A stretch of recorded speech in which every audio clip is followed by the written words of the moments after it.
আনিসুল হক আশরাফি হুজুরের কথাগুলো কলিজায় লাগে। তোমরা নষ্ট হইও না বাপ, নষ্ট হইও না বাপ। ইসলামের জন্য লড়বে কে বাপ? ক মুরব্বীরা তো চলে যাবে বাপ।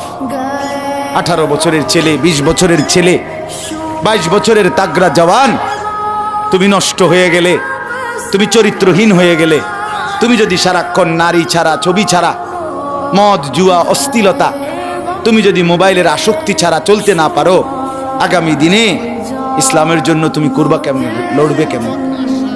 আগামী প্রজন্ম তোমার হাতে নিরাপদ দিন পাবে কেমন? বেঁচে থাকার নিরাপত্তা মিলবে না।